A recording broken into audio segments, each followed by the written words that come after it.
એક સમયની વાત છે। એક મોટા મંદિરનું નિર્માણ થઈ રહ્યું હતું। ત્યાં ઘણા બધા મજૂરો અને કડિયાઓ કામ કરી રહ્યા હતા। એક જિજ્ઞાસુ મુસાફર ત્યાંથી પસાર થઈ રહ્યો હતો। તેને જાણવું હતું કે આ લોકો પોતાના કામ વિશે શું વિચારે છે। તેણે પહેલા કડિયા પાસે જઈને પૂછ્યું, ભાઈ, તમે અહીં શું કરી રહ્યા છો? પહેલો કડિયો ગુસ્સામાં હતો અને પરસેવાથી રેબઝેબ હતો।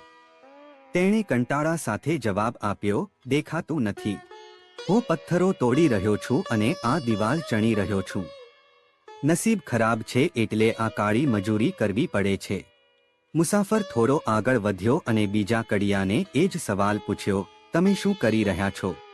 બીજા કડિયાએ શાંત અવાજે જવાબ આપ્યો, હું મારું ઘર ચલાવવા અને મારા પરિવારનું પેટ ભરવા માટે આ કામ કરું છું। મને અહીં રોજના સારા પૈસા મળી રહે છે એટલે હું આ ચણતર કામ કરું છું। મુસાફર હજુ આગળ વધ્યો અને ત્રીજા કડિયા પાસે પહોંચ્યો। આ કડિયો કામ કરતી વખતે મધુર ગીત ગણગણી રહ્યો હતો અને તેના ચહેરા પર ગજબની શાંતિ અને ચમક હતી। મુસાફરે તેને પૂછ્યું, મિત્ર, તમે શું કરી રહ્યા છો?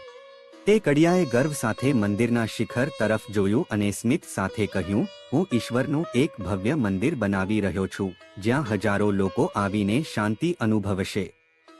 હું એક એવું સર્જન કરી રહ્યો છું જે સદીઓ સુધી અડીખમ રહેશે। કામ ત્રણેયનું એક જ હતું, પથ્થર ગોઠવવા અને દિવાલ ચણવી। પરંતુ ત્રણેયના દૃષ્ટિકોણ અલગ હતા। પહેલા માટે તે બોજ હતો, બીજા માટે તે માત્ર રોજી રોટીનું સાધન હતું, ત્રીજા માટે તે એક પવિત્ર સેવા અને સર્જન હતું। આપણે શું કામ કરીએ છીએ તેના કરતાં આપણે કયા ભાવથી કામ કરીએ છીએ તે આપણી સફળતા અને માનસિક શાંતિ નક્કી કરે છે।